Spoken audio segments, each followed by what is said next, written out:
Hello दोस्तों, आप सभी का स्वागत है स्टूडेंट टॉक पर। यहाँ आप देख रहे हो कि आरआरबी पीवाईक्यू के जितने भी टॉपिक्स होते हैं वो मैंने यहाँ पर कंप्लीट करवाए हुए हैं। यहाँ पर इतने टॉपिक हैं जो मैं ऑलरेडी कंप्लीट करवा चुका हूँ। अगर आपने ये वाले लेक्चर नहीं देखे हैं तो जरूर देख लेना, इससे आपको बेनिफिट होगा। हाल ही में हमने एलसीएम और एचसीएफ को कंप्लीट किया था और यहाँ पर जो भी कोर कॉन्सेप्ट होते हैं एलसीएम और एचसीएफ से जुड़े हुए वो सभी मैंने आपको बता दिए थे। और हमारा चल रहा था अभी नंबर सिस्टम के हम 3 लेक्चर कर चुके हैं। आज चौथा लेक्चर होगा और उसके बाद एक और लेक्चर होगा नंबर सिस्टम के। जितने भी आपके कोर कॉन्सेप्ट होते हैं नंबर सिस्टम में वो सभी यहाँ से पढ़कर आपके कंप्लीट हो जाएंगे।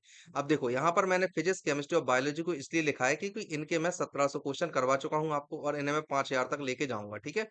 अब रही बात यूपी रेडियो ऑपरेटर की कि मैंने इस वाली प्लेलिस्ट को यहाँ पर क्यों मेंशन किया, तो इस वाली प्लेलिस्ट को मेंशन करने का केवल इतना रीजन है कि आपने देखा होगा टेक्नीशियन ग्रेड 1 कि आपके साथ में एक जॉब आई है। तो उस जॉब का अगर आप देखोगे ना, जब आप सिलेबस पढ़ोगे तो आप देखोगे कि यूपी रेडियो ऑपरेटर से काफी ज्यादा मिलता जुलता सिलेबस है। तो आपको यूपी रेडियो ऑपरेटर के जो ये लेक्चर मैंने बनाए, ये लेक्चर आप जरूर देख लेना, क्योंकि देखो क्या होता है ना, हर एग्जाम एक दूसरे एग्जाम से कुछ क्वेश्चंस उठाता है। तो ये वाले जो एग्जाम हुआ था यूपी रेडियो ऑपरेटर का, इसके क्वेश्चन आपके टेक्नीशियन ग्रेड 1 के लिए काफी इंपॉर्टेंट हो जाते हैं। ठीक है, हाल ही में हुए हैं इस वजह से। तो आप इनको जरूर एक बार देख लेना। वहां पर मैंने चैप्टर वाइज बताया हुआ है, जैसे टेलीकम्युनिकेशन के बारे में, सेमीकंडक्टर चिप्स वगैरह के बारे में। इसके अलावा इलेक्ट्रिसिटी और चुंबक, जो कि टेक्नीशियन ग्रेड 1 में आपका मेन टॉपिक है। अब देखोगे जब आप सिलेबस उठाओगे तो 50% केवल इन्हीं से है। तो ये सब चीजें मैंने टॉपिक वाइज वहां पर कंप्लीट करवाई है। अगर आपने ये लेक्चर नहीं देखे हैं तो जरूर देख लेना। यूपी रेडियो ऑपरेटर के आपके टेक्नीशियन के लिए बहुत ज्यादा इंपॉर्टेंट है। ठीक है, चलिए बढ़ते हैं आज के पहले क्वेश्चन की तरफ। आपसे पूछा ये वाली संख्या है, इसको आपको सरल करना है। देखो क्वेश्चन देखने में बहुत आसान लग रहा है, लेकिन इस तरह के क्वेश्चन केवल इसलिए डाले जाते हैं कि कौन सा बच्चा इसमें अपना समय बचा पाता है और कौन सा बच्चा इसमें अपना समय को गवा देता है। तो आपको मैं अप्रोच बताने वाला हूँ जिससे कि आप इस तरह के जो सरलीकरण के मेथड्स होते हैं इन्हें आप बहुत आसानी से कर पाओगे, बाकी बच्चों के मुकाबले काफी ज्यादा आसानी से आप कर लोगे। अगर आप अभी देखोगे तो एक जो साधारण बच्चा होगा वो क्या करेगा, 5 लिखा है, 0 to 5 आप इसे करोगे, उसके बाद पॉइंट हटाकर 1000 करोगे और फिर इसे आपस में डिवाइड करके आप यहाँ पर लेकर आओगे वैल्यू 45 41/8, ये वाली वैल्यू आप लेकर आ जाओगे। लेकिन हमें ऐसा नहीं करना है एग्जाम में। एग्जाम में हम कैसे करेंगे, मैंने आपको बताया था कि 5 सही 1/2 अगर लिखा हो तो 5 + 1/2 लिख देते हैं। ये एक्चुअल में है क्या, 5 + 0.5 है। ठीक है, देखना आप, एक अंक बाद यहाँ पर पॉइंट लगा हुआ है, 0.5 है और ये एक्चुअल वैल्यू आ गई ना आपकी 5.5। अब वही ट्रिक आपको यहाँ पर लगानी है, लेकिन उल्टे वे में आपको लगानी है, मतलब रिवर्स वे में लगानी है आपको। अब यहाँ पर आपको दिया है 5.025, तो आप क्या करोगे, जैसा मैंने बताया 5 को आप अलग करो और यहाँ पर 0.025 को आप अलग करो। अब हम सभी जानते हैं कि जो 0.25 होता है वो होता है 1/4, लेकिन यहाँ पर एक और जीरो लगा है तो ये वाली वैल्यू कितनी हो जाएगी, ये हो जाएगी 1/4 और एक और जीरो आपको चाहिए तो 1/40। डायरेक्ट हो गया ना। अब यहाँ से आपका आंसर क्या आ जाएगा, 5 सही 1/40। ये वैल्यू आप 1/40, हाँ ये वाली वैल्यू आपकी निकल कर आएगी। ये गलत हो गया था यहाँ पर, यहाँ पर क्या हो जाएगा 201/40। ठीक है, तो आपका आंसर क्या हो जाएगा, ऑप्शन बी। ठीक है, चलिए अब हम देखते हैं। आपसे पूछा गया सबसे छोटी भिन्न को ज्ञात करें। देखो सबसे छोटी भिन्न, बड़ी और छोटी के लिए मैंने आपको एक मेथड बताया था कि जब इस तरह से लिखा हो, 2/5 लिखा हो या फिर 4/9 लिखा हो, तो आप क्या करते थे, यहाँ पर इनका मल्टीप्लाई करते थे और यहाँ पर इनका मल्टीप्लाई करते थे। तो अगर आप 9 का 2 में मल्टीप्लाई करोगे तो यहाँ पर आएगा 18 और यहाँ पर आप करोगे तो 5 चौको 20, तो ये आया 20। अब 20 बड़ा है 18 से, मतलब कि ये वाली जो भिन्न बड़ी होगी, अगर हम इसको माने n1 और इसको मानते हैं n2, तो भिन्न कौन सी बड़ी होगी, n2 बड़ी होगी n1 से। ये वाला मेथड आपको मैंने बताया था, ये वाला मेथड इस वाले क्वेश्चन में आप लगाओगे। सबसे पहले आप a और b की तुलना करोगे, तो a और b की जब आप तुलना करते हो, जैसे a और बी की आप तुलना करते हो, तो यहाँ पर आप क्या देखोगे, 13 तिरिक 39 और इधर से आप देखोगे तो 44। तो कौन सा ऑप्शन बड़ा हो जाएगा, यहाँ पर बी बड़ा है। आपको निकालनी है सबसे छोटी, तो आपके पास में छोटा आया है ए। अब आप ए को कंपेयर करोगे, 3/4 को आप कंपेयर करोगे 5/7 से, तो यहाँ से क्या वैल्यू निकल कर आ जाएगी 21 और यहाँ से आ जाएगी 20। तो अब यहाँ पर आपने देखा कि 5/7 अभी तक में सबसे छोटी है। अब आप 5/7 को कंपेयर करोगे 9/11 से, तो कितना आएगा, यहाँ से आ जाएगा 55 और यहाँ से आ जाएगा 63। तो यहाँ से आप क्या देख रहे हो, ये वाली वैल्यू 5/7 ही सबसे छोटी है। ऑप्शन सी आपका सही आंसर है। ठीक है, आप जब एग्जाम में करोगे तो इस तरह से लिख कर नहीं करना है, आपको अपने माइंड से करना है। माइंड से आप कैसे करो, डायरेक्ट इन दोनों का गुणा करोगे, 7 तिरिक 21 और 5 चौको 20, तो आप देखोगे कि भाई 20 वाली छोटी है, 21 वाली बड़ी है। तो एग्जाम में आपको डायरेक्ट इसी तरह से करना है और जो बड़ी आए उसे छोड़ते जाना है, छोटी वाले को माइंड में रख के फिर उसी का गुणा बाकियों से आपको करते जाना है। ठीक है, चलिए नेक्स्ट क्वेश्चन देखते हैं। आपसे पूछा 1/5 + √3 के हर का मान परिमेय संख्या में ज्ञात कीजिए। अब देखो परिमेय संख्या में आपको बनाना है, तो आपने एक चीज पढ़ी होगी, कॉन्जुगेट। कॉन्जुगेट मतलब होता है संयुग्मी। संयुग्मी को हम कैसे लिखते हैं, हमारे पास दो पार्ट होते हैं, एक होता है ए और एक होता है अंडर रूट बी। अगर इस तरह की वैल्यू है तो आप इसके संयुग्मी को बोलोगे ए माइनस अंडर रूट बी। समझ गए? ये आपका संयुग्मी हो जाता है, इसे हम बोल देते हैं परिमेयकरण। ठीक है, अब देखो 1/5 प्लस √3 है यहाँ पर, तो इसमें आप मल्टीप्लाई कीजिए 5 माइनस √3 और अपॉन में 5 माइनस √3, ऊपर नीचे मैंने गुणा कर दिया, ये 5 है। ठीक है, तो यहाँ से वैल्यू क्या निकल कर आ जाएगी, ऊपर का जब आप गुणा करोगे तो आएगा 5 माइनस √3 और अपॉन में ये बन रहा है ए माइनस बी इंटू ए प्लस बी बराबर ए स्क्वायर माइनस बी स्क्वायर। तो आप इसे क्या करोगे, ए स्क्वायर मतलब 5 का स्क्वायर आप करोगे तो 25, और फिर आप √3 का स्क्वायर करोगे तो √3 का स्क्वायर मतलब 3। आंसर क्या आ जाएगा आपका, यहाँ से आ जाएगा 5 माइनस √3 अपॉन में आपकी वैल्यू आ जाएगी 22। ऐसा कोई आंसर आपको दिख रहा है, ऑप्शन ए यही आपका आंसर हो जाएगा। ठीक है।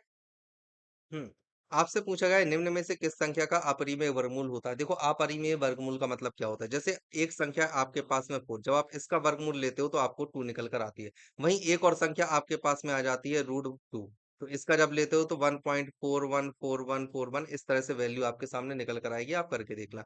एक वैल्यू आप लेते हो जैसे √3, तो कितना आता है 1.3732 और इस तरह से आगे चलती जाती है। तो इसे हम बोल देते हैं अपरिमेय वर्गमूल। अगर आप देखो तो ये क्या होता है, ये होते हैं अपरिमेय, और ये वाला क्या होता है, ये वाला होता है परिमेय। ठीक है, क्योंकि हम इसे कैसे लिख सकते हैं, पी अपॉन क्यू के फॉर्म में लिख सकते हैं, मतलब 2/1 के फॉर्म में आप इसे लिख सकते हो, लेकिन इसे पी अपॉन क्यू के फॉर्म में नहीं लिखा जा सकता, इसलिए ये चीज अपरिमेय हो जाती है। ठीक है, अब देखो यहाँ पर आपको दिए गए हैं 5 अंक, तो 5 अंक का वर्गमूल निकालने की मैं आपको मेथड बताने वाला हूँ। यहाँ पर आप देख रहे हो कि 21025 आपको दिया। अब देखो 5 अगर आ रहा है एक यूनिट डिजिट में, तो इसका मतलब ये है कि इसका इकाई अंक जिस चीज का भी ये वर्ग है उसका इकाई अंक 5 होना चाहिए। तो आप क्या करोगे, सबसे पहले आपने निकाल लिया इकाई अंक 5। अब आपके पास में एक दूसरी नंबर बची है 210, तो आप क्या देखोगे, जैसे 210 है तो एक इसके पहले वाला आप देखोगे, जस्ट पहले वाला वर्ग कौन सा होता है, तो वो होता है 196, और जस्ट बाद वाला आप वर्ग देखोगे तो वो होता है 225। ये किस चीज का होता है, 14 का स्क्वायर, ये किस चीज का होता है 15 का स्क्वायर। तो आप क्या लोगे, यहाँ पर 14 लोगे, 15 ले नहीं सकते क्योंकि ये 225 हो जाएगा, 210 से बड़ा है वो आपको नहीं लेना है। तो आप क्या लोगे 14, अब यहाँ पर क्या लिखोगे 14। आप इसका गुणा करके देख लीजिए, 145 इंटू 145, तो कितना आ जाएगा, 5×5 = 25 की 5 बची 2, 5 को 20, 2 22, 5 × 1 = 5, 5 × 2 = 7। इसको आप करके देखो, 14×5 = 70 की 0 बची 7, 14 च- 56, 56 और 7 63 की 3 बची 6, 14 × 1 = 14, 14×6 = 20। अब आप इसको करके देखना तो ये आपकी आ जाएगी 521012 आ रहा है ना, तो ये पूरी तरह से परिमेय है, तो ये वाला आंसर नहीं होगा। अब हम इसी तरह से दूसरा देखेंगे 18025। तो 18025 को अगर हम देखें 18025, तो 25 है तो इधर तो 5 ही आएगा, लेकिन 180 है तो इसके जस्ट आगे कौन सा होगा, 14 का स्क्वायर, और इसके जस्ट पहले कौन सा होगा, 13 का स्क्वायर। तो यहाँ से क्या आ जाएगा 135। क्या ये 135 का है। उसके बाद आपके सामने अगला नंबर आता है 13225 का, तो आप क्या लिखोगे 13225, ये वैल्यू तो आखिरी में तो 5 ही आएगा, और यहाँ पर 132 के जस्ट आगे आपके पास मिलेगा 12 का स्क्वायर, और 132 के जस्ट पहले आपके पास मिलेगा 11 का स्क्वायर। तो आपको लेना है छोटा वाला, तो क्या आ जाएगा 115।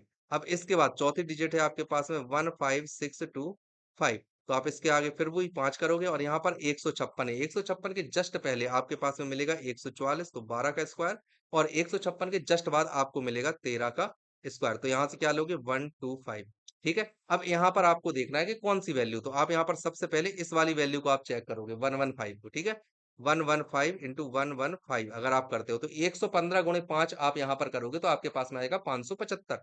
575 की यहाँ से 5 लिखोगे और आपके पास में बचेगा 57। ठीक है, 115 और 57 जब आप करोगे तो आपके पास में आ जाएगा 72, मतलब कि 172। तो 72 की 2 लिखोगे और आपके पास में बचेगा 17। अब 115 और 17 जब आप करोगे तो आ जाएगा 132।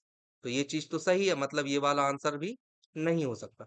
बारी आती है इसकी कि हम 135 को कैसे करेंगे, तो 135 का गुणा करना है आपको 135 में। तो 135 पंचे आपके पास में कितने होते हैं, ये होते हैं 675। ठीक है, तो 675 का आप लिखोगे यहाँ पर 5, आपके पास में अब बचा है 67। 135 × 3 अगर आप करते हो तो आएगा 405, 405 और 67 होता है 472, तो यहाँ पर 2 लिखोगे, आएगा आपके पास में 47। तो 135 और 47 आप यहाँ पर करते हो तो आपके पास में आ जाएगा 82, मतलब कितना आ जाएगा यहाँ पर, यही नहीं होगा आंसर। तो कौन सा आ जाएगा, यहाँ पर आ जाएगा 182, ये आंसर आना चाहिए। तो कौन सा है, ये वाला सही है, ये तो है ही ऑलरेडी, तो ये भी नहीं होगा। इस तरह से आप करके देखोगे, आप डायरेक्ट, मैंने गुणा भी आपको बता दिया कि आप किस किस तरह से डायरेक्ट कर सकते हो, ठीक है। चलिए अब हम देखते हैं अगला क्वेश्चन। आपसे पूछा गया 4 की घात -3/2 इक्वल टू, किसके बराबर है 4 की घात -3/2, आपको ये चीज बतानी है। तो देखो कोई दिक्कत नहीं है, जब भी इस तरह से वैल्यू लिखी हो, चलो मैं इसकी आइडेंटिटी बताता हूँ आपको। एक आइडेंटिटी होती है, जब भी a की पावर -n लिखा हो, तो ये हमेशा बराबर होता है a की पावर n के। या फिर आप इसे इस तरह भी लिख सकते हो, 1/a और होल पावर आप लिख सकते हो n। समझ में आ रही है बात? इस तरह से आप लिख सकते हो, वही आइडेंटिटी हम यहाँ इस्तेमाल करने वाले हैं। तो यहाँ पर आपको दी गई 4 की पावर 3/2, तो इसको आप सबसे पहले क्या लिख सकते हो, 1/4 और होल पावर आप लिख दीजिए 3/2। अब एक और आइडेंटिटी यहाँ पर हम इस्तेमाल करेंगे, वो आइडेंटिटी होती है जैसे a की पावर अगर 3/2 नहीं, मैं n की फॉर्म में आपको लिख कर दिखाता हूँ, ज्यादा अच्छे से आपको आएगा समझ में, ठीक है। एक मिनट, जैसे आपको दिया गया है a की पावर m इंटू n, ये चीज आपको दी गई है, तो ये कितना लिख सकते हो आप, a की पावर m और होल पावर n, इस तरह से आप लिख सकते हो। या फिर और करके एक और तरीका होता है a की पावर n और होल पावर m, ऐसा भी आप लिख सकते हो, ठीक है। तो हम इस वाली प्रोसेस को भी अब यहाँ पर अप्लाई करते हैं, तो ये क्या हो जाएगा 1/4, और हम इस पूरे की पावर को करेंगे 1/2, और फिर इस पर पूरे की पावर हम लगा देंगे 3।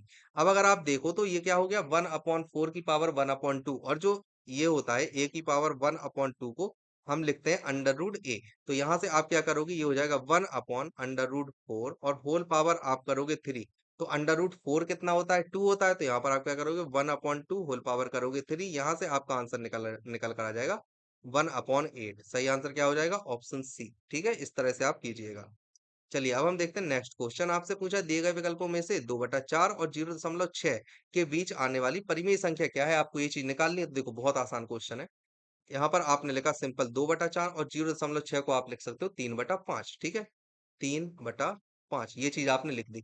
तो आपको एक ऐसी नंबर चाहिए जो इससे तो बड़ी हो, इससे बड़ी हो लेकिन इससे छोटी हो, ठीक है। क्यों? क्योंकि ये है 0.5 और ये कितना है आपको दिख ही रहा है 0.6, तो इनके बीच में आनी चाहिए। तो या तो आप डायरेक्ट भाग करके निकाल लो, वैसे भी आप निकाल सकते हो। तो कौन सी आ जाएगी, ये वाली आनी चाहिए, है ना। ये कितनी हो जाएगी, नहीं ये नहीं आएगी, 0.44 है, ये छोटी आ जाएगी। यहाँ से आएगी क्या, हाँ ये वाली आ जाएगी। ये वाली कितनी आ जाएगी, ये आ जाएगी 0.52, ये वाली वैल्यू आ जाएगी। ये वाला आंसर होगा आपका। ये आएगी नहीं, ये कितनी आ जाएगी 0.75।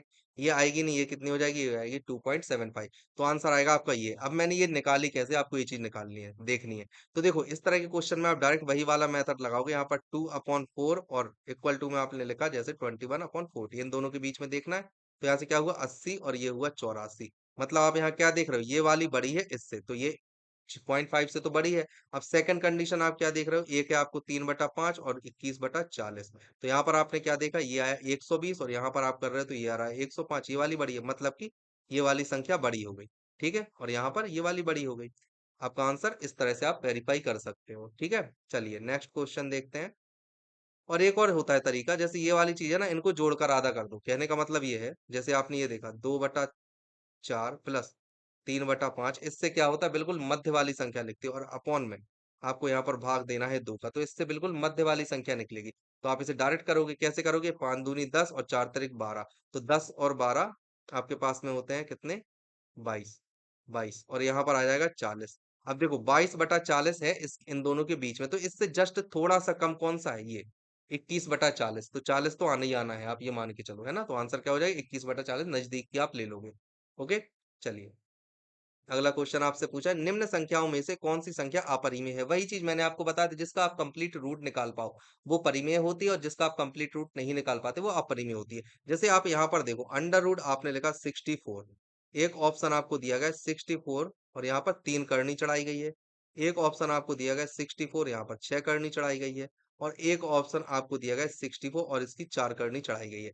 तो ये एक्चुअल में लिखा क्या है, 64 की पावर 1/2, और यहाँ पर आप क्या लिख सकते हो, इसे 8 की पावर 2 की पावर 1/2, इन दोनों का आप मल्टीप्लाई करोगे तो कैंसिल हो जाएगा, तो ये क्या होगा 8 का रूट। इस तरह से निकल कर आता है। कैसे निकाला मैंने, a की पावर n की पावर 1/n थी, और मैंने आपको ये आइडेंटिटी बताई थी, a की पावर जब इस तरह से चढ़ी हो तो 1/n, और n से n कैंसिल, तो वैल्यू क्या आ जाती a। वही चीज मैंने ये निकाली है, ठीक है। अब यहाँ पर आप देख रहे हो तो आप ये क्या देख सकते हो, ये है 4 की घात है 3, 4 की घात 3 और पूरे की पावर है 1/3, तो यहाँ से आप ले लोगे 4 आ जाएगा। यहाँ पर आपने देखा तो ये क्या है, 2 की घात है 6 और होल पावर है 1/6, तो यहाँ से कितना आ जाएगा 2, और ये किसी भी चीज की पावर नहीं है। अगर आप इसे निकालने की कोशिश करोगे, जैसे सपोज कीजिए आप निकालना चाहते हो, ठीक है, तो आप यहाँ से क्या करो, 2 की घात 4 इंटू 2 की घात 2, ये चीज आपने लिखी, और यहाँ पर होल पावर है 1/4। अब ये क्या करेगा, ये करेगा आपका कि 2 की घात 4 है, यहाँ से 1/4 अलग लिखोगे, इंटू है, फिर 2 की घात 2 है और इसकी पावर है 1/4, तो यहाँ से वैल्यू क्या निकल कर आ जाएगी, 2 इंटू √2। और मैंने आपको बताया था कि √2 को आप P/Q के फॉर्म में नहीं लिख सकते, इसलिए ये वाली जो संख्या है पूरी तरह से अपरिमेय हो जाएगी, ऑप्शन डी हो जाएगा। ठीक है, चलिए अगला क्वेश्चन आपसे पूछा है। अच्छा, इसमें एक और आइडेंटिटी मैं आपको बता देता हूँ जो मैंने यहाँ पर लगाई है। यहाँ पर आइडेंटिटी क्या होती है, जैसे ए है, ए की पावर है n, और एक कोई संख्या है बी की पावर है m, तो इक्वल टू में क्या हो जाएगा ए। अच्छा, बी बी नहीं लिखना है, ए ही लिखेंगे हम, है ना, आधार समान होने चाहिए। एक मिनट बताता हूँ मैं। आइडेंटिटी क्या है, जैसे एक संख्या है ए की पावर एन और इसके मल्टीप्लाई में लिखा है ए की पावर एम, तो फाइनल संख्या क्या निकल कर आती है, ए की पावर एन प्लस एम, इस तरह से निकल कर आ जाएगी। सेम चीज एक और चलती है कि अगर घात समान हो तो आप क्या करोगे, मान लीजिए अगर घात समान है तो क्या करोगे, जैसे ए की पावर एन है, इंटू में ए की पावर बी की पावर एन है, अब घात समान है, तो इसके लिए आप क्या करोगे, ए इंटू बी की होल पावर एन, ये वाली वैल्यू निकल कर आ जाएगी। तो ये तीन आइडेंटिटी है जो मैंने अभी अभी आपको इसमें बताई है, ये आपको याद रखनी है। ठीक है, आपसे पूछा गया है सभी अपरिमेय संख्या कैसी होती है। जो अपरिमेय संख्या किसे कहते हैं, P/Q के फॉर्म में नहीं लिख सकते, इन्हें हम क्या बोल देते हैं, इन्हें हम बोल देते हैं अपरिमेय संख्याएं। ठीक है, और दूसरा होता है हमारे पास में परिमेय संख्या, तो उन्हें हम क्या बोल देते हैं, जिन्हें हम P/Q के फॉर्म में लिख सकते हैं, इन्हें हम क्या बोल देते हैं, इन्हें हम बोल देते हैं परिमेय संख्या है। ठीक है, ये चीज आपको याद रखना है।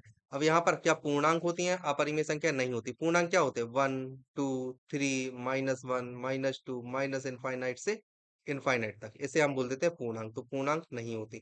क्या ये काल्पनिक होती है, बिल्कुल नहीं। काल्पनिक क्या होता है, जैसे a प्लस आयोटा b, ये चीज लिख दी, तो ये क्या होता है, ये वाला होता है एक रियल पार्ट, वास्तविक, और ये वाला क्या होता है, ये होता है इमेजिनरी पार्ट।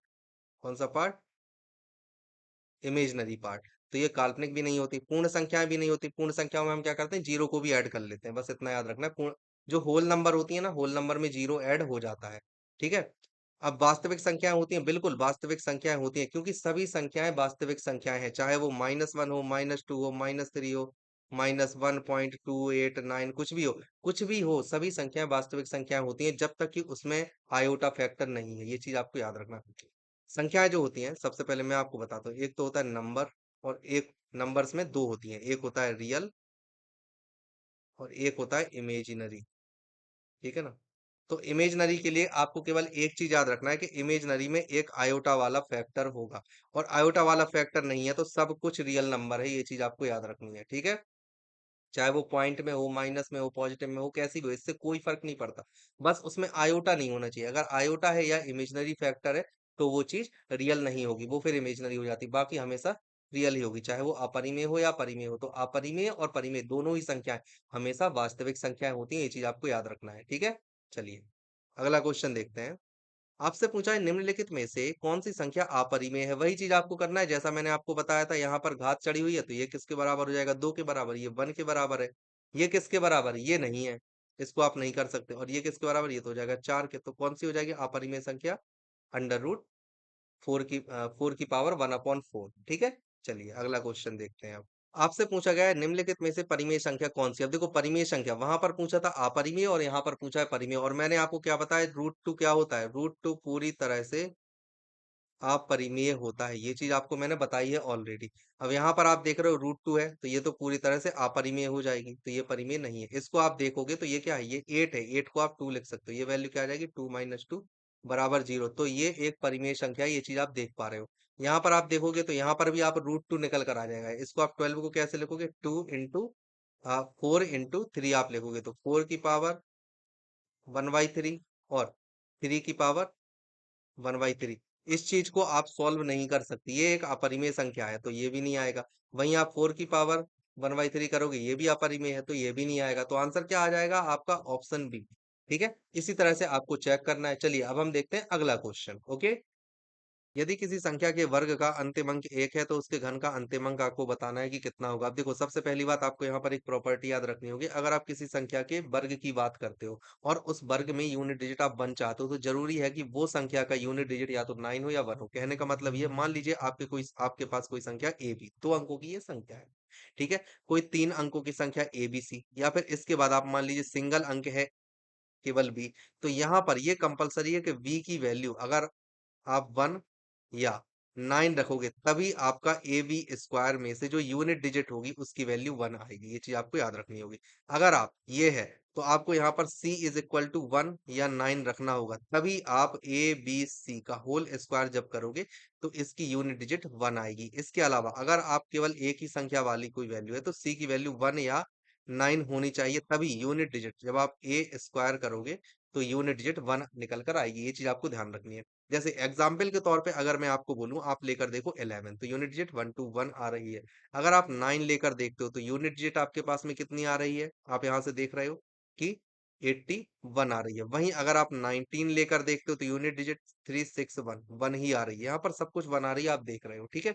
इसके अलावा अगर आप और कुछ लेना चाहते हो, सपोज कि आप 21 लेना चाहते हो, तो यहाँ पर क्या आ रही है 441, यूनिट डिजिट 1 आ रही है। तो अगर आप यूनिट डिजिट स्क्वायर की 1 चाहते हो तो आपके लिए जरूरी है कि वो संख्या की जो यूनिट डिजिट है वो 9 हो या फिर 1 हो। अब देखो, अगर आपने किसी भी संख्या का स्क्वायर किया, ठीक है, उसके बाद यूनिट डिजिट अगर उसकी 1 आ रही है, कोई भी संख्या आ गई, ये है यूनिट डिजिट 1। अब इसको आपको घन निकालना है, तो घन क्या होता है, ए स्क्वायर इंटू ए ही तो होता है। तो आप यहाँ क्या देख रहे हो कि अगर आपकी यूनिट डिजिट 1 है और इसमें आप ए का मल्टीप्लाई करोगे तो यहाँ से जो यूनिट डिजिट निकलेगी वो ए ही निकलेगी। समझ में आ रही है बात। जैसे कि अगर आपने 81 किया, ये किसका होता है, 9 स्क्वायर होता है। लेकिन अगर आप 9 क्यू निकालना चाहते हो तो आप क्या लिखते हो, 9 स्क्वायर इंटू 9 ही लिखते हो, ठीक है। तो यहाँ पर आप क्या देख रहे हो, 81 into 9 जब आप लिख रहे हो तो ये वाला फैक्टर बस यूनिट डिजिट के लिए काफी है। तो यहाँ से 9 ही निकल कर आया, वही संख्या निकल कर आई। जब आप 11 क्यू निकालते हो तो इसे क्या लिखते हो, 11 स्क्वायर इंटू 11 लिखते हो। तो जब आप यहाँ करोगे तो 1 to 1 यहाँ पर लिख लो, 1 to 1, ठीक है। तो 1 to 1 into 11 लिखते हो। अब 11 into 1 आप करते हो तो फिर से यूनिट डिजिट 1 ही आ रही है। तो आप क्या देख रहे हो, वही संख्या आ रही है। मतलब कि अगर आप घन करोगे तो 1 या 9 आप कुछ भी पा सकते हो। यहाँ से मैंने आपको 9 प्रूव करके दिखाया, यहाँ से आपको मैंने 1 प्रूव करके दिखाया, ठीक है। इसी तरह से चलिए अगला क्वेश्चन देखते हैं। आपसे पूछा है दो संख्याओं का योगफल और अंतर क्रमशः 25 और 3 है, उनके वर्गों का अंतर आपको निकालना है कि क्या होगा। बहुत आसान क्वेश्चन है। देखो, दो संख्याओं का योगफल आपको दिया है, ए प्लस बी आपको दिया है, ए माइनस बी आपको दिया है। अगर आप देखो तो ये वाला फॉर्मूला होता है ए स्क्वायर माइनस बी स्क्वायर, और यही चीज आपसे पूछी है। दो संख्याओं का योगफल आपको दिया गया है 53 है, दो संख्याओं का अंतर आपको दिया गया है कि 3 है, इन टू में 3 है, और आपसे पूछा क्या गया है, उनके वर्गों का अंतर। तो संख्या ए स्क्वायर थी तो वर्ग, और बी स्क्वायर तो बी स्क्वायर, और इनका अंतर, तो यहाँ से आपकी वैल्यू क्या निकल कर आ जाएगी, ये वैल्यू आपकी पूरी तरह से आ जाएगी 159, 159। 3 का गुणा होना चाहिए। अच्छा, यहाँ 25 है, एक मिनट इसको कर लेता हूं मैं, 25 into 3, तो यहाँ से आपकी वैल्यू निकल कर आ जाएगी 75। आंसर क्या आया, ऑप्शन बी, ठीक है। चलिए अगला क्वेश्चन देखते हैं अब। आपसे पूछा 100 और 200 के बीच कितने पूर्ण वर्ग हैं, आपको ये चीज बतानी। 100 और 200 के बीच कितने पूर्ण वर्ग हैं, तो देखो आप यहाँ पर क्या करोगे, जैसे 100 है, 100 किसका स्क्वायर होता है, 10 का स्क्वायर। तो 100 से जस्ट आगे वाला किसका स्क्वायर होगा, 11 का स्क्वायर, ठीक है। अब इसके बाद आपको अगला देखना है 200, ठीक है। तो 200 के जस्ट बाद का या पहले का, आप जो भी देखना चाहो। तो अगर आप पहले की बात करते हो तो 196 होता है, और अगर आप बाद की बात करते हो तो 225 होता है। तो यहाँ देखो 196 ये किसका है, 14 का स्क्वायर, और अगर आप 2 to 5 देखो तो ये किसका है, 15 का स्क्वायर। अब आप यहाँ से क्या करोगे, आप देख लोगे 11 से 14 तक कितने नंबर बच रहे हैं आपके पास में, 11, 12, 13 और 14। तो आपके पास यहाँ पर कितनी है, 4 पूर्ण वर्ग संख्या है। वहीं अगर आप 15 से 11 की आप बात करते हो तो यहाँ पर आप क्या देख रहे हो, आप यहाँ पर देखोगे 15 माइनस 11, तो यहाँ पर भी आपके पास में 4 बच रहे हैं। तो 4 पूर्ण वर्ग संख्याएं हैं। आंसर क्या हो जाएगा, ऑप्शन बी, ठीक है। आपसे पूछा गया 4042 में कौन सी छोटी से छोटी संख्या जोड़ी जाए जिससे यह पूर्ण वर्ग बन जाए। देखो, जब भी इस तरह का क्वेश्चन आता है तो आपको क्या करना होता है, यहाँ पर इस तरह के क्वेश्चन को सॉल्व करने के लिए आपको एक चीज याद रखनी है कि इसमें आप भाग विधि का उपयोग करोगे। भाग विधि क्या होती है, जिस तरह से हम साधारण भाग देते हैं, मान लीजिए आपको भाग देना है 40 में 400 में 3 का भाग देना, तो आप कैसे करते हो, 3 लिखते हो, यहाँ पे 40 लिखते हो, फिर एक संख्या लिखते हो 3, फिर आया 1 और नीचे से अगली वाली संख्या बस एक उतारते हो, फिर आप 3 करते हो तो यहाँ पर आ जाता है 9, फिर 1 आया, फिर आप अगली वाली उतारोगे। लेकिन भाग विधि में हम क्या करते हैं, हम पेयर बनाते हैं। पेयर बनाने से मतलब क्या है, जैसे आपने यहाँ लिखा 4042, अब यहाँ पर भाग विधि आपको यूज करनी है। तो भाग विधि में आप देखो यहाँ पर 2 के पेयर बनाओ, और पेयर हमेशा पीछे से बनाने हैं। पहले बार 42 बनेगा, 40 बनेगा, 2 पेयर बनेंगे। अगर सपोज करो कोई संख्या 5 अंक की है, 1 2 3 4 5, तो आप पीछे से बनाओगे, इन दोनों का बनाओगे, इन दोनों का बनाओगे, और इधर पर 0 1 इस तरह से आप लिखोगे, ठीक है ना। तो इस तरह से आप पेयर बनाएंगे। अब यहाँ पर आप देखोगे कि 40 के पहले सबसे छोटी संख्या है, सबसे छोटा वर्ग कौन सा है। तो आप यहाँ देख रहे हो 36 है, अगर 36 वर्ग है तो आप क्या करोगे, 36 के 6 को आप यहाँ लिखोगे, और फिर 36 का अगर आपने यहाँ 6 लिखा है तो यहाँ पर भी आपको 6 ही लिखना पड़ेगा, ये चीज आपको ध्यान रखनी है। तो कितना होगा, 36, ये यहाँ से आया, इसको आपने माइनस किया, ये निकला 4। अब जो संख्या आपने यहाँ लिखी है, ये वाली संख्या, इसको आप यहाँ पर प्लस करोगे, +6, और जो चीज निकल कर आएगी उसे करोगे आप 1 2, ये लिख लिया। अब अगला पेयर, यहाँ पर हमने बताया था आपको कि एक डिजिट उतरती है, लेकिन यहाँ पर आप देखोगे तो पेयर नीचे उतरेगा। पेयर को आप नीचे लिखोगे, आप लिखोगे पूरा 4 2, ठीक है, 4 2 आपने लिख लिया। इसके बाद अब फिर से आपको वही काम करना है, जैसे यहाँ पर 6 किया था और यहाँ पर 6 किया था, तो हमने दोनों का मल्टीप्लाई किया था। अब यहाँ पर आप क्या करोगे, अगर आप 3 बार करते हो तो यहाँ पर आएगा 123, और 123 गुणा अगर आप 3 करते हो तो आपका आएगा 369, और 369 442 से छोटा है तो हम ये संख्या नहीं लेंगे, ठीक है। अब आपको करना है 4 बार में, जैसे ही आप 4 बार में गुणा करोगे, यहाँ आपने 4 लिखा, यहाँ आपने 4 लिखा, और 4 का गुणा 124 में आपने किया, तो 24 चौको होते हैं 96, ठीक है। और यहाँ पर आ रहा है 400, तो कितना हो जाएगा यहाँ पर 496। अब 496 में से अगर आप 42 को माइनस करोगे तो यहाँ पर आपके पास में कौन सी वैल्यू आ रही है, आपके पास में यहाँ पर आएगा माइनस का, आएगा आपके पास में 45, मतलब 54। तो आपको क्या घटाना होगा, आपको -50 क्या जोड़ना होगा, 54 आपको ऐड करना होगा। अगर आप इस संख्या में 54 ऐड कर दोगे तो ये स्क्वायर बन जाएगा, किस चीज का, 124 का स्क्वायर बनेगा, ठीक है। ये चीज आपको ध्यान रखनी है, 124 का नहीं, पर ये स्क्वायर बन जाएगा, किस चीज का, 64 का स्क्वायर बनेगा। करके दिखा देता हूँ, 64 × 64, आप जैसे ही करोगे तो 4 चौको 16 की 6 बची, 1 6 चौको 24, 24 एक 25, फिर 6 चौको 24 की 4 बची, 2 6 छक 36, 36 2 38, यहाँ पर आप ऐड करोगे तो आ जाएगा 6, आ जाएगा 9, आ जाएगा 0, आ जाएगा, और 4 0 आएगा, 4096। और यहाँ पर आप देख रहे हो 54, अब हम ऐड करके देखते हैं, यहाँ पर 4042 में आप ऐड करोगे 54, तो यहाँ से आ गया ना 9604, आ गया। तो यहाँ पर कितने का स्क्वायर बना है, ये 64 का स्क्वायर बन जाएगा, ठीक है। इसी तरह से आपको सभी क्वेश्चन करने हैं जब भी आपसे पूछा जाए कि स्क्वायर निकालने के लिए, ठीक है। चलिए, अगर आपसे पूछता क्या घटाया जाए, तो घटाने के लिए आप क्या करोगे, आप 3 का मल्टीप्लाई करते हैं यहाँ पर, ठीक है। कि क्या घटाया जाए कि पूर्ण वर्ग बन जाए, तो आप 3 का मल्टीप्लाई करोगे तो 63 का आपको बनाना होगा, इसलिए, ठीक है। आपसे पूछा गया संख्या 137592 को उस सबसे छोटी संख्या से विभाजित कीजिए कि कोई शेष ना बचे और भागफल एक पूर्ण घन हो, मतलब कुछ भी शेष नहीं बचना चाहिए और भागफल एक पूर्ण घन हो। अब देखो, जब ये वाली लाइन आपसे बोली गई है कुछ भी शेष ना बचे, तो कुछ भी शेष ना बचने का यहाँ पर सबसे जो आपको हिंट दी गई है क्वेश्चन शुरू करने की, वो ये दी गई है कि यहाँ पर आपसे क्या बोला गया है, फैक्टर्स की बात की जा रही है। आपको किसी ना किसी फैक्टर से इसमें भाग देना पड़ेगा, और ऐसा फैक्टर आपको चूज करना पड़ेगा कि उस फैक्टर को हटाने के बाद जो बाकी के फैक्टर हो उन सभी का गुणनफल मिलाकर एक पूर्ण घन बन जाए। कहने का मतलब ये, आप इसके सबसे पहले निकालोगे फैक्टर, ठीक है। सबसे पहले जब आप इसके फैक्टर निकालोगे 137592, इसके फैक्टर आप निकालो तो 2 की घात आ जाएगी 8, 8 से जाएगा क्या, हाँ 8 से, 8 एकम 8, तो 8 से चला जाएगा, ठीक है। फिर उसके बाद यहाँ पर बचेगा इतना, तो 8 ठीक है। यहाँ पर फिर ये 9 से चला जाएगा, फिर ये जाएगा 3 से चला जाएगा, और फिर 7 7 और 13, ठीक है। ये दिख ही रहा है आपको, 13 से चला जाएगा, 52 आएगा, 13 चौको 52, तो 13 से ये चला जाएगा। अब देखो यहाँ पर आप क्या देख रहे हो, ये आपको एक क्यों मिला, 2 की घात 3 आपको मिल गई, यहाँ पर आपको 3 की घात 3 आपको मिल गई, ये वैल्यू आपको मिल गई।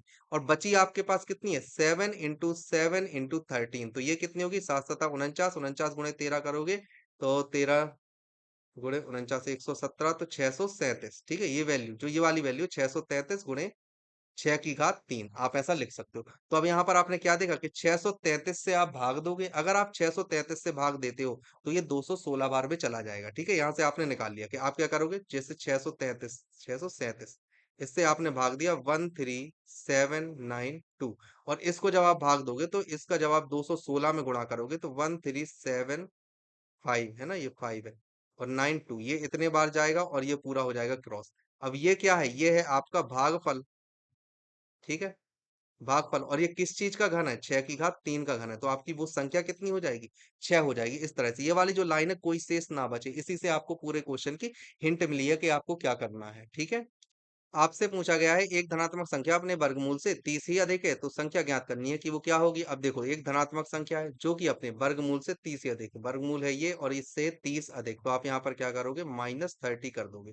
ठीक है, अब आप करोगे दोनों तरफ का स्क्वायर। जैसे ही आप स्क्वायर करोगे तो यहाँ से आपकी वैल्यू निकलेगी a square plus 900 minus 60a equal to में यहाँ पर आएगा ये, इसको आपको सॉल्व करना है, तो ए स्क्वायर प्लस 900 और यहाँ पर आएगा माइनस का 59a इक्वल टू में 0। अब इसके दो गुणनखंड आप बनाओगे तो 59 बनेगा और एक बनेगा 36। आप इसे बना सकते हो, आप देख लेना, और दोनों ही माइनस के होंगे। तो एक ही दो वैल्यू आएंगी, एक आएगा 25 और एक वैल्यू आएगी 36। लेकिन अगर आप यहाँ पर 25 रखोगे तो आप खुद देखो ये चीज पॉसिबल नहीं है जो यहाँ पर बताई जा रही है। तो 25 तो आंसर होगा नहीं, आंसर क्या हो जाएगा? 36, क्योंकि यहाँ पर 36 लगोगे तो 6 का स्क्वायर, और यहाँ पर भी 6 का स्क्वायर 36, और यहाँ पर 6 का स्क्वायर 36, तो आपका आंसर क्या हो जाएगा? 36, ऑप्शन बी।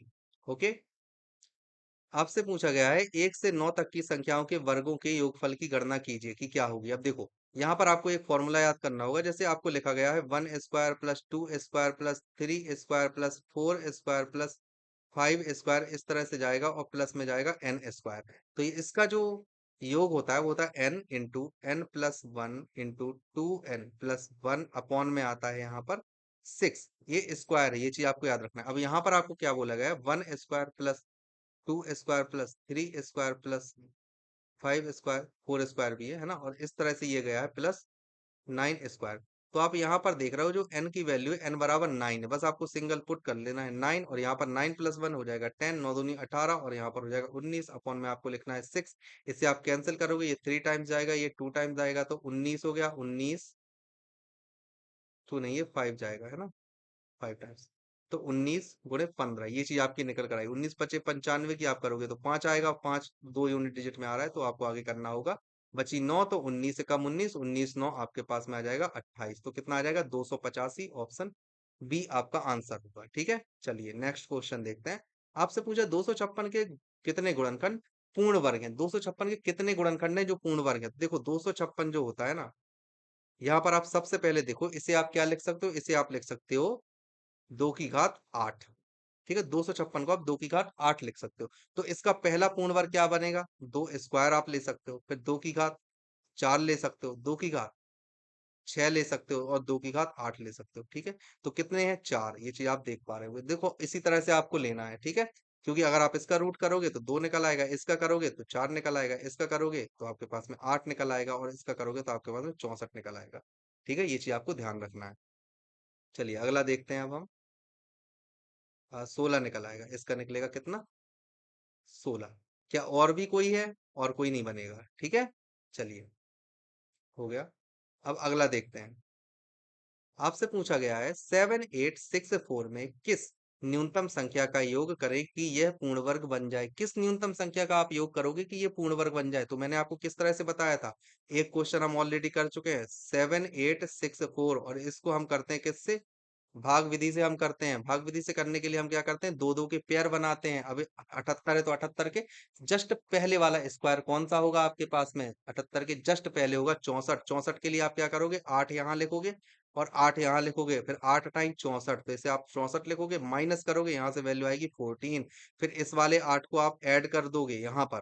ठीक है, ऐड किया आपने, ये कितना आया? 16। ये मैं बता चुका हूँ कि कैसे करना है, इसलिए मैं जल्दी जल्दी कर रहा हूँ। ठीक है, ये आया 16, और ये पूरी वैल्यू निकाल ले तो आप 64, आप यहाँ पर पूरी वैल्यू को लिख लोगे। ठीक है, ये चीज आपको ध्यान रखना है।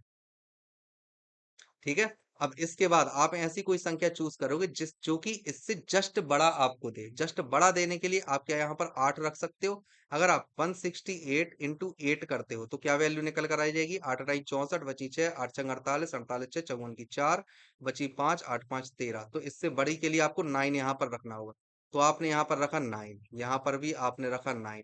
अब क्या करोगे? 169 इंटू 9 आप यहाँ पर करते हो, तो जैसे ही 169 इंटू 9 करोगे तो 9 नमा 81 की 1, बची 8, 9 छक्के 54, 54 8 आपके पास में होते हैं 62 की 2, बची 6, 9 कम 9, और 9 6 होते हैं 15। अब आप घटा रहे हो 1521 को 1464 में से, तो आपके पास यहाँ पर कितनी वैल्यू आएगी, 21 यहाँ से आएगी और 36 वहां से आएगी, तो 36 21 आपके पास में कितने होते हैं, 57। तो यहाँ से आप डायरेक्ट लिखोगे 57, ठीक है, और ये कैंसिल हो जाएगा। तो ये किसका है? ये है -57। तो आपको क्या करना पड़ेगा, यहाँ पर आपको 57 और ऐड करना होगा। तो आप क्या ऐड करोगे, 57 आप ऐड करोगे, और 57 ऐड करने के बाद जो स्क्वायर बनेगा वो किसका बनेगा, 89 का स्क्वायर बनेगा। चाहो तो आप यहाँ पर करके देख लो, जैसे आपने किया 7864, इसमें आप जब 57 ऐड करोगे तो वो आ जाएगा 15, 57 ऐड करोगे, 7 4 11 की एक बची, एक 6 5 11, एक 12 की दो बची, एक 8 1 9 और फिर 7, और ये वैल्यू बनेगी, और ये वाली वैल्यू किसका स्क्वायर है, ये वाला वैल्यू है 89 का स्क्वायर। आप चाहो तो इसे कर कर देख लेना, आपका आंसर आ जाएगा, ठीक है। आपसे पूछा गया है एक धनात्मक पूर्णांक को 4050 से गुणा करने पर यह संख्या पूर्ण वर्ग बन जाती है, इस संख्या का वर्गमूल आपको निकालना है कि आप कैसे निकालोगे। तो ये कैसे निकालोगे, 4050 आपके पास में यहाँ पर है। अब आप क्या करोगे, 405 इंटू 10 इसे लिख सकते हो, 10 से आपको क्या मिलेगा, 2 इंटू 5, और यहाँ पर है 405। तो 5 से सबसे पहले आप यहाँ पर 5 निकालोगे, 5 निकालने के बाद यहाँ पर आपके पास में 8 पे 1 81, तो यहाँ से बनेगा 9 का स्क्वायर। ये चीज आप देख रहे हो, 9 का स्क्वायर मतलब आप इसे लिख सकते हो 3 की घात 4, 5 की घात 2 और 2। अब अगर आपको स्क्वायर बनाना है इसका मतलब ये वर्गमूल अगर आप बनाना चाहते हो, तो यहाँ से आप साफ देख पा रहे हो ये तो पूरा वर्गमूल बन रहा है, ये भी पूरा वर्गमूल है, बस ये नहीं है यहाँ पर 2 की कमी है। तो आप क्या करोगे, इस पूरी संख्या में 2 का करोगे गुणा। तो वो धनात्मक पूर्णांक कौन सा है जिससे आप गुणा करने पर इसे पूर्ण वर्ग बनाओगे, 2। तो 2 से आप जैसे ही गुणा करोगे 4050, इसे आप जैसे ही 2 से गुणा करोगे तो ये बन जाएगा 8100। और 8100 किसका स्क्वायर होता है, ये होता है 90 का स्क्वायर, ठीक है। किसका स्क्वायर होता है, 90 का स्क्वायर। ये मैंने निकाला कैसे, मैंने बताया था आपको 8100 है। आखिरी में अगर आपको दो जीरो चाहिए है तो यहाँ पर आप क्या करोगे, एक जीरो तो होगा, यूनिट डिजिट इसका जीरो होगा। अब आपके पास बचा है 81, तो 81 किसका स्क्वायर होता है, 9 का स्क्वायर होता है, तो आप यहाँ से क्या लेकर आओगे, 90। इस तरह से आप निकालोगे, तो आंसर क्या हो जाएगा, ऑप्शन सी, ठीक है। आपसे पूछा गया है मूल्यांकन करें ये वाली वैल्यू है ना, इसका आपको आंसर निकाल। अब देखो अगर आप ध्यान से देखो तो ये वाली जो वैल्यू है ना, ये अपने आप को रिपीट कर रही है, तो आप क्या लिख सकते हो, ए इज इक्वल टू √30 प्लस ए, ऐसा आप लिख सकते हो। इसके बाद आप इन दोनों का कर दोगे स्क्वायर, ठीक है। स्क्वायर करने के बाद क्या आएगा, ये वैल्यू आ जाएगी, ए स्क्वायर इज इक्वल टू 30 और प्लस ए, ऐसी वैल्यू बनेगी। अगर आप इसे ले जाओगे तो ए स्क्वायर माइनस ए माइनस 30 बराबर आ जाएगा 0। इसके आप गुणनखंड करोगे तो गुणनखंड क्या बनेंगे, -6 और +5। तो ए की वैल्यू क्या निकल कर आ जाएगी, 6 और -5। तो आप माइनस नेगेटिव तो आप ले नहीं सकते हो, तो ए बराबर आप क्या लोगे, 6। आंसर क्या आ जाएगा, ऑप्शन सी। ओके, ये आप नेगेटिव है इसलिए आप नहीं ले सकते, क्योंकि अगर आप इसके अंदर कोई भी नेगेटिव वैल्यू लोगे तो ये क्या हो जाएगी, ये हो जाएगी इमेजिनरी, ठीक है। इमेजिनरी वैल्यू आ जाएगी, जैसे कि अगर आप देखो तो -30 अगर आपने लिखा तो ये कितना होता है, 30 आयोटा। और जो आयोटा होता है ना, आयोटा को ही हम बोल देते हैं, जो आयोटा होता है इसकी वैल्यू होता है √-1। आयोटा स्क्वायर की कितनी होती है, -1। और आयोटा 4 की कितनी होती है, ये होती है 1। आयोटा क्यू की क्या होती है, ये होती है माइनस आयोटा। ये चीज आपको याद रखना होगा, ठीक है ना, इसी तरह से आप करोगे। आयोटा ही होती है, आयोटा क्यू की क्या होगी, आयोटा, ठीक है। याद रखना है आपको, माइनस आयोटा। चलो अगला क्वेश्चन देखते हैं। आपसे पूछा है इनमें से किस संख्या के सर्वाधिक भाजक हैं। सर्वाधिक भाजक मतलब क्या होता है, गुणनखंड। सर्वाधिक गुणनखंड कितने हैं, तो किसके होंगे सर्वाधिक गुणनखंड, आपको ये निकालना है। देखो अगर आप 156 को लिखते हो, 156, ठीक है। इसका आप सबसे पहले गुणनखंड करो, गुणनखंड करोगे आप तो कितने बार में जाएगा, पहले तो आप 2 से करोगे तो 2 से करने पर आएगा 78, फिर आप 2 से करोगे तो आ जाएगा आपका, 2 से जब आप दोबारा से करोगे तो आ जाएगा आपका 39, ठीक है। फिर आप करोगे 3 से और फिर आप करोगे 13 से, तो यहाँ से क्या आएगी, 2 का स्क्वायर इंटू 3 इंटू 13, तो इसकी पावर 1 है। अब जो टोटल गुणनखंड होते हैं वो कैसे निकालते हो, 2+1, 1+1 और 1+1, ये कितना आ जाएगा, 3 इंटू 2 इंटू 2। तो टोटल गुणनखंड इसके कितने आएंगे, 3 दूनी 6 दूनी 12, इसके टोटल गुणनखंड आएंगे 12। अब हम देखते हैं 240 को, तो 240 के आप गुणनखंड करो तो 240 में से 10 के आप सबसे पहले निकाल लेना, 2 इंटू 5। और फिर आता है आपके पास में 24, 24 को आप लिख सकते हो 12 गुणे 2, इस तरह से आप लिख सकते हो। या फिर आप लिखो 8 गुणे 3 आप लिख सकते हो, तो 2 की घात 3 इंटू 3, इस तरह से आप लिखोगे। यहाँ पर क्या वैल्यू बनी, 2 की घात 4 गुणे 3 गुणे 5, ये है 1 और 1। इसको आप कैसे करोगे, वही चीज 5 इंटू 2 इंटू 2, तो 5 दूनी 10, 10 दूनी 20, इसके गुणनखंडों की संख्या आएगी 20। वहीं आप बात करोगे 172 की, तो 172 आ गया आपके पास में। 172 को आप कैसे लिखोगे, सबसे पहले आप 2 से करोगे तो यहाँ पर आ जाएगा 81, रुकना, ये आ गया आपके पास में 86। 86 को आपने फिर से 2 से किया होगा तभी तो वो कैंसिल होगा, तो आएगा 43।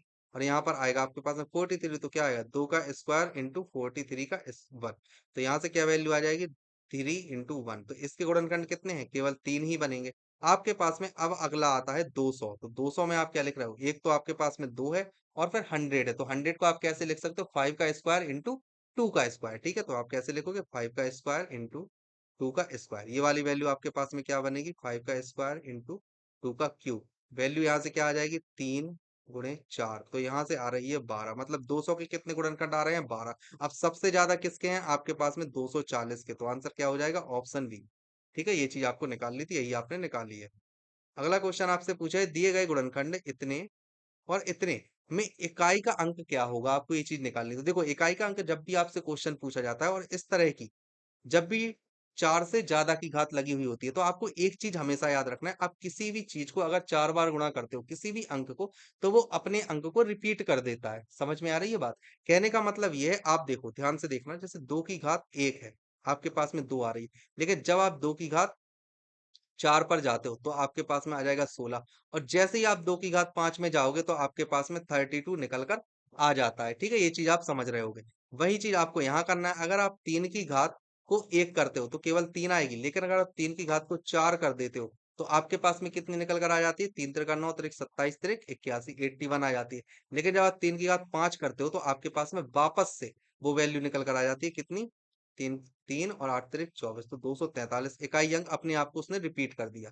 तो आप यहाँ पर क्या करोगे, जैसे 51 है, 51 को आप डिवाइड दो 4 से, तो आपके पास जो रिमाइंडर बचता है, रिमाइंडर आपके पास में बचेगा 3, तो आप डायरेक्ट लिख दो 3451, यहाँ पर करोगे 3। ठीक है, उसके बाद आपके पास एक और संख्या दी है 43/4, यहाँ पर रिमाइंडर क्या बचेगा 3, तो इसको भी आप डायरेक्ट लिख दीजिए 531, और रिमाइंडर यहाँ पर 3 है तो आप डायरेक्ट 3 लिख दीजिए। अब आप देख रहे हो कि एक की पावर यूनिट डिजिट अगर हमें चाहिए है तो हम यूनिट डिजिट के गुणा से ही निकालते हैं। कहने का मतलब ये है, अगर यहाँ पर 21 है, यहाँ पर 23 है, तो जब आप इनका पूरे का गुणा करोगे ना, तो यूनिट डिजिट जो निकलेगी 3 और 1 के गुणा से निकलेगी। कैसे, देखो आप अगर डायरेक्ट गुणा करो, वो करने के लिए आप कभी कई बार हम कर देते हैं शॉर्ट ट्रिक में कि 21 गुणे हम 23 डायरेक्ट कर देंगे कि 23 एकम 23 की 3 बची 2, 23 दूनी 46, 46 दो 48, इस तरह से हम डायरेक्ट निकाल लेते हैं। लेकिन जो एक बेसिक तरीका होता है वो ये होता है कि आप 3 का पहला इसमें करते हो, फिर 3 का इसमें करते हो तो 6, फिर आप 2 का इसमें करते हो, फिर आप 2 का करते हो इसमें तो 4, तो यहाँ से भी 483 आपको निकल कर आई। तो आपने क्या देखा, जो ये वाली यूनिट डिजिट है वो ये वाली डिजिट आपके सामने निकल कर आई। और ये हमें कैसे मिली थी, इसका और इसका गुणा करने पर। ठीक है, तो यहाँ पर आप क्या देख रहे हो, अगर 1 की घात 3 है आपके पास में तो यहाँ से कोई भी वैल्यू है कुछ भी लिखा हो, लेकिन यूनिट डिजिट इस वाले नंबर की 1 आएगी। वहीं पर अगर आप यहाँ देख रहे हो तो यहाँ पर भी आप कुछ भी लिखा है लेकिन यूनिट डिजिट हमेशा 1 आएगी। अब इनकी यूनिट और यूनिट डिजिट का गुणा करने से ही हमें इकाई अंक प्राप्त होगा, तो आपका इकाई अंक 1 आएगा। यहाँ पर कुछ भी आ सकता है, तो इकाई अंक यहाँ पर आएगा 1, ऑप्शन सी। ये चीज समझ में आई होगी, आई होप। अगर नहीं आई हो तो आप दोबारा देखना, डेफिनेटली आपको समझ में आ जाएगी। चलिए अगला क्वेश्चन आपसे क्या पूछा है कि इतना है कितने गुणनखंड पूर्ण वर्ग हैं, आपसे ये चीज पूछिए। पूर्ण वर्ग की बात की जा रही है। जैसे अगर आपसे पूछा जाए 729, तो इसके आप सबसे पहले निकालो फैक्टर। फैक्टर आप कैसे करोगे, सबसे पहले आप इसे 3 से करोगे। 3 से करने पर ये कितनी बार में जाएगा, 2, 4 और 3, 2, 4, 3। तो फिर से आप इसे 3 से करोगे तो 81, फिर 3 से करोगे 27, फिर 3 से करोगे तो 9, और फिर 3 से करोगे तो 3, और फिर 3 से करोगे तो 1। तो कितना आ जाएगा, 3, 3 तिरका 9, 9 तिरक 27, तिरक 81, तिरक 243 और तिरक 729। ये वैल्यू आपके पास में निकल कर आई। अब आपको देखना है यहाँ पर कितना है, 3 की घात 6 बनी। आपसे पूछा है पूर्ण वर्ग। पूर्ण वर्ग के लिए आप क्या करोगे, पूर्ण वर्ग के लिए आपको हमेशा सम संख्या वाले लेना होगा। तो पूर्ण वर्ग एक तो आप 9 ले सकते हो, पूर्ण वर्ग मतलब 3 का स्क्वायर ले सकते हो। दूसरा आप 81 ले सकते हो, मतलब 3 की घात 4 ले सकते हो। और तीसरा खुद आप 729 ले सकते हो, मतलब 3 की घात 6 ले सकते हो। तो आंसर क्या आया, यहाँ पर केवल 3 ही ऐसे गुणनखंड है जो पूर्ण वर्ग है, तो आंसर क्या होगा, ऑप्शन सी। ठीक है, आपसे पूछा गया है 2 की घात 9 गुणे 2, 3 की घात 5 गुणे 5 की घात 4 गुणे 7 की घात 6 कि कितने गुणक विषम संख्याएं। देखो अगर विषम संख्याएं आप निकालना चाहते हो तो विषम संख्या कैसे मिलेगी, उसमें किसी भी सम संख्या का गुणा नहीं होना चाहिए। जैसे कि अगर कोई विषम संख्या 5 है, अगर आप इसमें 2 का गुणा कर दोगे तो ये 10 बन जाएगी, सम संख्या बन जाएगी। अगर विषम संख्या 5 है और इसमें आप 6 का गुणा कर दोगे तो ये 30 बन जाएगी। क्यों, क्योंकि इसमें भी तो 2 है। तो कोई भी ऐसी संख्या आपको 2 का गुणा नहीं करना है जिससे कि विषम संख्या अगर आप प्राप्त करना चाहते हो। अब यहाँ पर आपको 2 दिया गया है तो आप पूरे 2 को हटा दो और बाकी जो कुछ आपका बचा है गुणन करने में उसको आपको लेना है। तो आपको भले ही संख्या दी गई हो 2 की घात 9 लेकिन आप इसे हटा दोगे।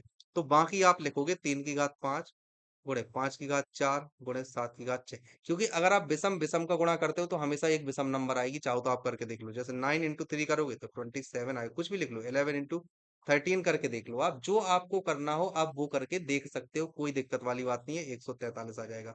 लेकिन यहीं पर अगर आप 12 गुणे 13 कर दोगे तब आपकी एक इवन नंबर आपको मिल जाएगी। तो आपको सम का गुणा नहीं करना है, ठीक है। विषम के लिए आप क्या करोगे, 6 इंटू 5 इंटू 7 कैसे निकला आप ये समझ गए हो ना। इसको मैंने क्या किया, 5 प्लस 1, इसको 4 प्लस 1 और इसको 6 प्लस 1। तो यहाँ से क्या आ जाएगा, 6 पंचे 30 और 30 सत्ते आपके पास में हो जाएंगे 210। आंसर क्या आ जाएगा, ऑप्शन सी, ठीक है। चलिए नेक्स्ट क्वेश्चन देखते हैं आप। ओके, आज के क्वेश्चंस कंप्लीट हो चुके हैं। आई होप कि आपको बहुत अच्छा लगा होगा आज का लेक्चर। जिस तरह के मैंने क्वेश्चंस बताए वो क्वेश्चन अगर आप लगा लोगे तो आपसे डेफिनेटली नंबर सिस्टम के इस तरह के एक भी क्वेश्चन आपसे छूटेंगे नहीं। आप एएलपी हो, टेक्नीशियन हो या फिर एनटीपीसी, आरआरबी, जेई कोई भी एग्जाम हो, आप उसमें आसानी से नंबर सिस्टम के क्वेश्चंस को कंप्लीट कर सकते हो। डेफिनेटली आप उनको क्रैक कर जाओगे। अगर आपको लेक्चर अच्छा लगा हो तो प्लीज चैनल को जरूर सब्सक्राइब करना। इसी तरह के मैं और भी ज्यादा बेनिफिट वीडियो आपके लिए लेकर आता रहूंगा।